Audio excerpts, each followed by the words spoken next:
کہانی نامہ میں خوش آمدید۔ خوش آمدید۔ آج ہم نکولائی گوگل کی ایک بہت ہی کیا کہیں دل کو چھو لینے والی کہانی پرانی دنیا کے زمیندار پر بات کرنے والے ہیں۔ جی ہاں، اولڈ ورلڈ لینڈ اونرز۔ یہ واقعی گوگل کی ایک بہت ہی جذباتی اور ماضی کی یاد دلانے والی تحریر ہے۔ یہ کہانی ایک ایسی دنیا دکھاتی ہے جو شاید اب صرف یادوں میں ہی باقی ہے۔ بالکل، دیہی یوکرین کا وہ پرانا زمانہ، وہ سادگی، گوگل نے کمال مہارت سے اس دھندلاتی ہوئی خوبصورتی کو پکڑا ہے۔ اور کہانی کے مرکز میں وہ بزرگ جوڑا ہے، افاناسی ایوانووچ اور پلسکیریا ایوانوونا۔ جی، جو اپنی جاگیر پر رہتے ہیں، بالکل الگ تھلگ، دنیا کے شور شرابے سے بہت دور، ایک پرسکون زندگی۔ ان کی زندگی کیسی تھی؟ مطلب کیا خاص تھا اس میں؟ خاص شاید یہی کہ وہ بہت عام تھیں، بہت سادہ، گرمجوشی تھی، روز کے چھوٹے چھوٹے معمولات تھے، اور ایک خاموش سی گہری محبت۔ وہ ایک دوسرے کا بہت خیال رکھتے ہوں گے نا؟ بے حد، اور روزمرہ کی چھوٹی چھوٹی باتوں میں خوشی ڈھونڈ لیتے تھے۔ گوگل نے ان کی فطرت سے قربت، ان کی روایاتیں، وہ پرانا رہن سہن، سب بہت خوبصورتی سے دکھایا ہے۔ لیکن کہانی صرف پرسکون نہیں رہتی، ایک موڑ آتا ہے۔ ہاں، وہ دکھ بھرا موڑ، جب پلکیریا ایوانوونا چلی جاتی ہیں اور افاناسی ایوانووچ کے لیے جیسے سب کچھ ختم ہو جاتا ہے۔ یہ صرف ایک شخص کی کہانی نہیں رہتی پھر؟ نہیں، یہ ایک پورے دور کے خاتمے کی علامت بن جاتی ہے۔ وہ پرانی دنیا جو ایک نئے غیر یقینی زمانے میں گم ہو رہی تھی۔ یہ تو واقعی گہرائی میں جانے والی بات ہے۔ اچھا، گفتگو کو آگے بڑھانے سے پہلے ایک چھوٹی سی بات واضح کر دیں۔ جی ضرور۔ یہ جو ہم بات کر رہے ہیں، یہ صرف تعلیمی اور تفریحی مقصد کے لیے ہے۔ یہ گوگل کی کہانی کا لفظ بلفظ ترجمہ نہیں ہے، بلکہ ہم کوشش کر رہے ہیں کہ اسے آسان لفظوں میں سمجھا سکیں۔ جی ہاں، ایک طرح کا تجزیہ اور جائزہ ہے۔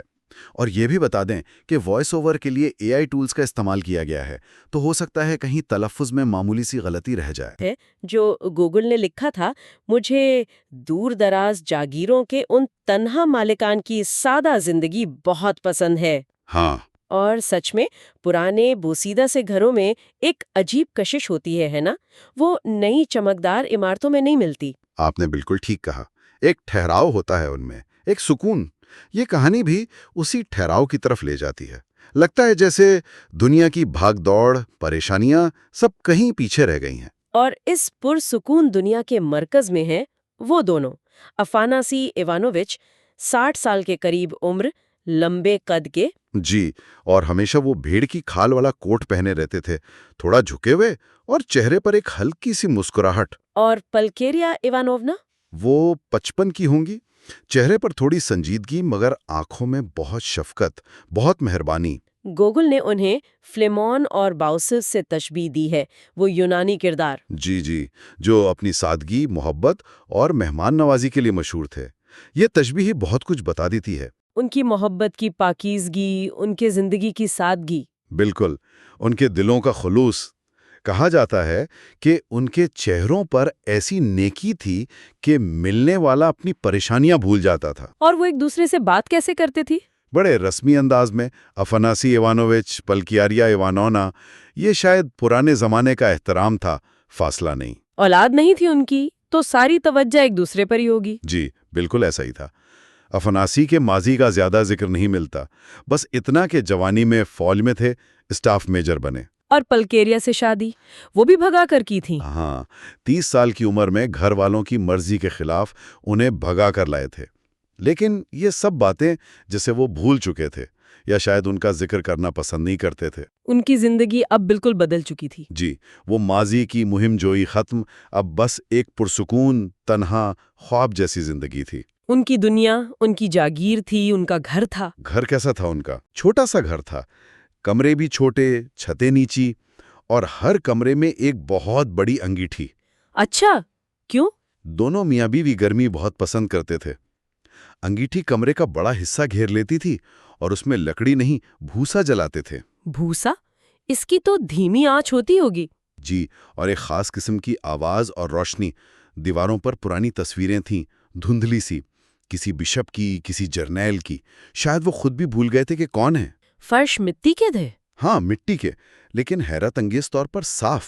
اور پلکیریا ایوانوونا کا کمرہ، وہ تو لگتا تھا جیسے کوئی میوزیم ہو چھوٹی چیزوں کا، صندوقچے، ڈبے، بیج، دھاگے۔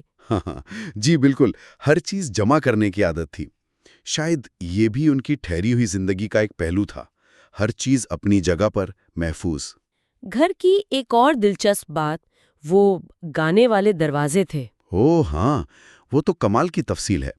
ہر دروازے کی اپنی آواز، کوئی تیز سر میں گاتا، کوئی بھاری بھرکم باس نکالتا، کوئی کرہاتا تھا۔ راوی کو یہ آوازیں بہت پسند تھیں۔ جی، وہ کہتا ہے کہ یہ اسے گاؤں کی شاموں کی یاد دلاتی تھیں۔ یہ چھوٹی چھوٹی چیزیں گوگول کے مشاہدے کی گہرائی بتاتی ہیں۔ اور گھر کے نوکر چاکر، ان کا کیا حال تھا؟ پلسکیریا ایوانوونا کوشش تو کرتی تھیں کہ ان پر نظر رکھیں، خاص طور پر اخلاقیات پر، مگر وہ حیران ہوتی کہ گھر میں کوئی خاص مرد نہ ہوتے ہوئے بھی اکثر نوکرانیاں حاملہ کیسے ہو جاتی۔ وہ انہیں ڈانٹتی بھی تھیں؟ ہاں، ڈانٹتی تھیں، سمجھاتی تھیں، مگر یہ سلسلہ چلتا رہتا تھا۔ یہ بھی شاید اس پرانی دنیا کی ایک تصویر ہے، ایک نظام جو بظاہر منظم ہے مگر اندر سے فطری بے ترتیبی بھی چل رہی ہے۔ مکھیوں اور بھنوروں کا بھی ذکر ہے۔ جی، وہ بھی ماحول کا حصہ تھے۔ ایک مسلسل دھیمی بھنبھناہٹ، ایک پرسکون مگر مکمل طور پر سٹرلائز دنیا نہیں تھی۔ جاگیر کا انتظام کون دیکھتا تھا؟ افاناسیا ایوانووچ؟ نہیں، وہ کم ہی دلچسپی لیتے تھے، کبھی کبھار چکر لگا لیا کھیتوں کا۔ اصل ذمہ داری پلسکیریا ایوانوونا کی تھی۔ ان کا وقت کیسے گزرتا تھا؟ زیادہ تر گھر کے کاموں میں، خاص طور پر کھانے پینے کے انتظامات، سٹور ہاؤس کو کھولنا بند کرنا، طرح طرح کے اچار مربے بنانا، چیزیں سکھانا۔ ان کا گھر تو ایک فوڈ لیب لگتا ہوگا۔ بالکل، وہ جڑی بوٹیوں والی ووڈکا بھی بنواتی تھیں۔ لیکن ملازم تو چوری بھی کرتے تھے، سٹیورڈ اور وہ گاؤں کا مکھیا۔ ہاں، وہ دونوں مل کر خوب ہاتھ صاف کرتے تھے، لکڑی بیچ دی، آٹا چرا لیا۔ اور پلکیریا ایوانوانا، انہیں پتہ نہیں چلتا تھا؟ وہ بہت سادہ دل تھیں۔ ایک دفعہ جنگل گئیں، دیکھا درخت کم ہے، سٹیورڈ نے کہہ دیا جی وہ تو خود ہی ختم ہو گئے، بجلی گر گئی، کیڑا لگ گیا۔ اور انہوں نے مان لیا؟ جی، وہ مطمئن ہو گئی۔ یہ سادگی، یہ اعتبار، شاید یہ پرانی دنیا کی نشانی تھی۔ آنے والا زمانہ تو زیادہ چالاک تھا۔ لیکن اتنی چوری کے باوجود ان کا گزارا اچھا ہو رہا تھا۔ ہاں، کیونکہ زمین زرخیز بہت تھی اور ان دونوں کی اپنی ضرورتیں کم تھیں۔ جو بھی آتا وہ ان کے لیے کافی سے زیادہ ہوتا تھا۔ اور ان کی زندگی کا سب سے اہم کام تھا کھانا پینا۔ اوہو، وہ تو ایک پورا باب ہے۔ ان کا دن ہی کھانے کے گرد گھومتا تھا۔ صبح کافی، پھر ناشتہ۔ جی، افاناسی ایوانووچ باقاعدہ پوچھتے تھے، پلکیریا ایوانوونا، کیا کچھ کھانے کا وقت نہیں ہوا؟ پھر وہ شارٹ کیک، پوسٹ کے بیج والے پائروسکی، اچاری مشروم۔ یہ تو صرف ناشتہ تھا۔ پھر دوپہر کے کھانے سے پہلے ایک اور ناشتہ، ووڈکا کے ساتھ مشروم، خشک مچھلی۔ پھر دوپہر کا کھانا؟ وہ 12 بجے۔ مختلف کھانے برتنوں پر ڈھکن رکھے ہوتے تھے تاکہ ذائقہ نہ اڑے۔ کھانے پر بھی باتیں ہوتی تھیں۔ یہ دلیا تھوڑا جل گیا ہے کیا؟ نہیں، مکھن ڈالیں یا چٹنی لے لیں۔ کھانے کے بعد آرام۔ جی، پھر اٹھ کر تربوز کھایا، شام کو باغ میں ٹہلیں، پھر افاناسی ایوانووچ کو کچھ اور کھانے کا دل چاہا۔ پھر سے کیا؟ کبھی بیری والے ڈمپلنگز، کبھی کسٹرڈ۔ اور رات کا کھانا؟ اس سے پہلے بھی ایک ناشتہ ہوتا تھا۔ اور رات کا کھانا 9:30 بجے۔ یہ تو بس کھانے کا ہی چکر تھا۔ فناسی انہیں چھیڑتے بھی تھے، وہ آگ لگنے والی بات۔ ہاں، وہ مذاق میں کہتے کہ گھر میں آگ لگ گئی ہے، اور پلکیریا گھبرا جاتی تو وہ مسکراتے۔ ان کی مہمان نوازی بھی اسی شوق سے جڑی ہوگی۔ یقیناً، مہمان آ جائے تو بس ان کی عید ہو جاتی۔ اپنی سب سے اچھی چیزیں نکال کر لاتے، اصرار کر کر کے کھلاتے۔ مہمان کو جانے نہیں دیتے ہوں گے جلدی؟ کبھی بھی نہیں۔ رات ٹھہرانے کے 1000 بہانے، اندھیرا ہو گیا ہے، راستے میں چور ہوں گے، کوچوان نے پی رکھی ہوگی، کوئی نہ کوئی وجہ نکال لیتے تھے۔ اور ان کی مہمان نوازی میں کوئی دکھاوا نہیں تھا؟ بالکل نہیں، صرف خلوص، سادگی، گرم کمرے میں اچھی باتیں، اچھا کھانا۔ سیاسی باتیں بھی ہوتی تھیں؟ افاناسی کبھی مذاق میں کہتے میں تو جنگ پر جا رہا ہوں، تو پلکیریا سچ مچ پریشان ہو جاتی۔ ارے نہیں، آپ کو تو پہلا سپاہی ہی گولی مار دے گا۔ پھر وہ پستولوں کا ذکر کرتے کہ زنگ لگ گیا ہے، نئے خریدنے ہیں۔ پلکیریا اپنی ووڈکا اور اچار پیش کرتی اور ہر ایک کا طبی فائدہ بتاتی۔ یہ کندھوں کے درد کے لیے، یہ کانوں کی گھنٹی کے لیے۔ جی، اور یہ آڑو کی گٹھلیوں والی اگر ماتھے پر چوٹ لگ جائے۔ مشروم کی قسمیں، پائی کی قسمیں، ایک پوری دعوت ہوتی تھی۔ راوی بھی ان کے ہاں جاتا تھا تو خوش ہوتا تھا، بس زیادہ کھانے سے طبیعت بگڑ جاتی تھی۔ ہاں، وہ لکھتا ہے کہ یوکرین کی ہوا میں شاید ہاضمے کی خاصیت ہے۔ اچھا، تو یہ تھی ان کی پرسکون کھانے پینے اور محبت سے بھری دنیا۔ لیکن پھر وہ بلی والا واقعہ ہوتا ہے۔ جی، وہ چھوٹا سا واقعہ جو بظاہر معمولی لگتا ہے مگر بہت کچھ بدل دیتا ہے۔ پلکیریا کی ایک پالتو بلی تھی، سرمئی رنگ کی۔ ہاں، جس سے انہیں محبت سے زیادہ عادت تھی۔ افانسی تو مذاق بھی اڑاتے تھے کہ بلی کا کیا فائدہ۔ اور باغ کے پیچھے جنگلی بلیاں بھی رہتی تھیں۔ جی، جو زیادہ وحشی تھیں، انہوں نے پلکیریا کی بلی کو ورگلایا اور وہ غائب ہو گئی۔ پلکیریا نے اسے ڈھونڈا۔ بہت ڈھونڈا مگر وہ نہ ملی۔ پھر 3 دن بعد وہ جیسے اسے بھول گئی۔ لیکن بلی واپس آ گئی۔ ہاں، کچھ دن بعد، مگر بالکل بدلی ہوئی، پتلی، کمزور، ڈری ہوئی، وحشی سی۔ پلکیریا نے پہچان لیا۔ پہچان لیا، اسے بلایا، وہ ڈرتے ڈرتے آئی، اسے دودھ دیا، گوشت دیا، وہ پھر سے موٹی ہو گئی۔ مگر پھر بھاگ گئی۔ جی، ایک دن جیسے ہی پلکیریا نے اسے پیار سے چھوا، وہ ڈر کر کھڑکی سے کود گئی اور پھر کبھی نہیں آئی۔ اور اس واقعے نے پلکیریا پر گہرا اثر ڈالا۔ بہت گہرا۔ انہوں نے اسے اپنی موت کی علامت سمجھ لیا، کہنے لگی یہ میری موت مجھے لینے آئی تھی۔ وہ اداس رہنے لگے۔ ہاں، اداس، کمزور۔ افانسی نے پوچھا تو بولی، میں جانتی ہوں میں اسی گرمی میں مر جاؤں گی۔ یہ توہم پرستی تھی یا کوئی اندرونی احساس؟ کہنا مشکل ہے۔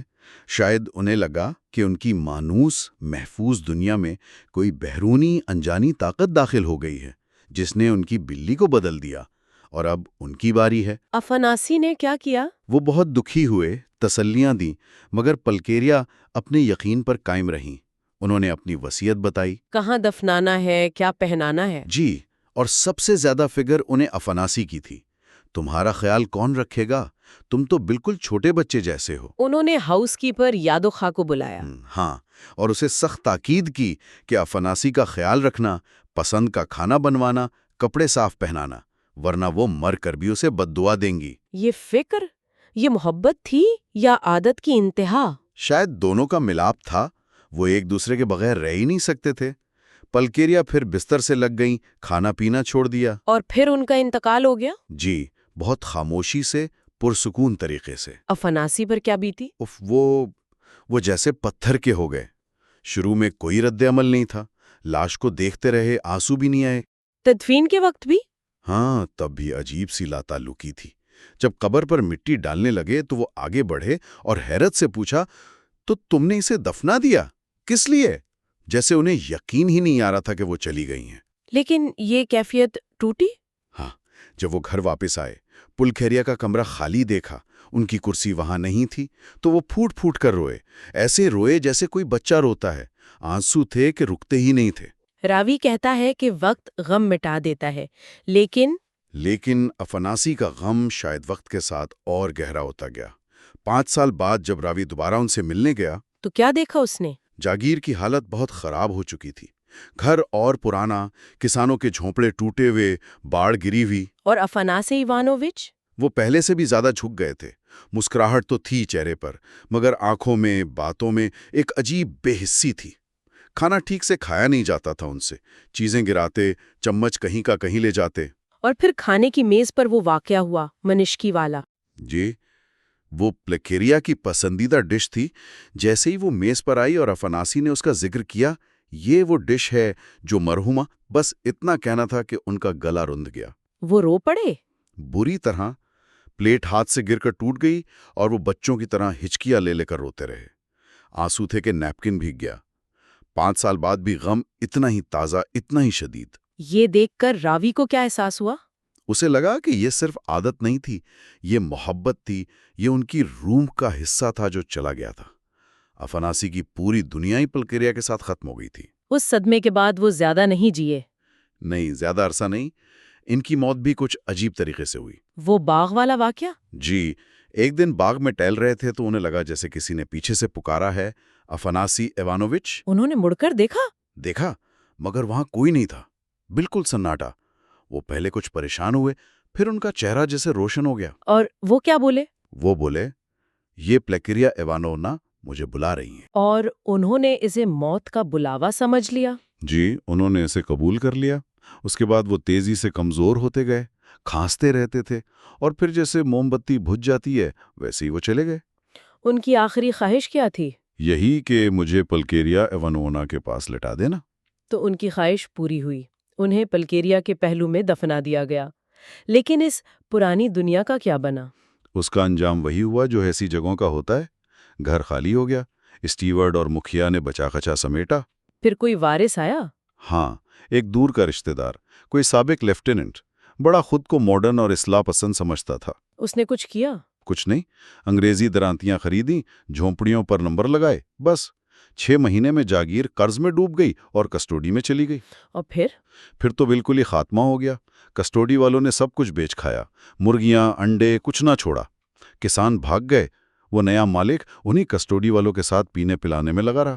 تو وہ پرانی دنیا اپنی تمام سادگی اور خامیوں سمیت ہمیشہ کے لیے ختم ہو گئی۔ بالکل، مکمل طور پر۔ تو پرانی دنیا کے زمیندار ہمیں محبت، جدائی اور ایک پورے طرز زندگی کے خاتمے کی کہانی سناتی ہے، بہت نرمی سے مگر بہت گہرا اثر چھوڑتی ہے۔ جی ہاں، یہ ہنساتی بھی ہے اور رلاتی بھی ہے۔ یہ دکھاتی ہے کہ وقت کیسے سب کچھ بدل دیتا ہے، بڑی سے بڑی محبتیں، گہری سے گہری عادتیں، سب بدل جاتی ہیں۔ اور یہ بھی سوچنے پر مجبور کرتی ہیں کہ شاید زندگی کی اصل بنیاد وہ بڑے بڑے جذبات نہیں بلکہ روزمرہ کی چھوٹی چھوٹی چیزیں، وہ خاموش محبت، وہ معمولات ہوتے ہیں جن کے ٹوٹنے سے انسان اصل میں ٹوٹتا ہے۔ بالکل، افانسی کا غم کسی رومانوی داستان جیسا نہیں تھا، وہ ایک پوری زندگی کے تانے بانے کے بکھر جانے کا، ایک مانوس دنیا کے چھن جانے کا فطری اور شاید اسی لیے زیادہ دل چیر دینے والا رد عمل تھا۔ اگر آج کی یہ گفتگو پسند آئی ہو تو کہانی نامہ کو لائک، شیئر اور سبسکرائب ضرور کیجیے گا۔ جی، تاکہ ہم اور بھی ایسی کلاسیکی کہانیاں اور ادبی جوائزے لے کر آتے رہیں۔ ہماری اگلی کہانی تک کے لیے جڑے رہیے۔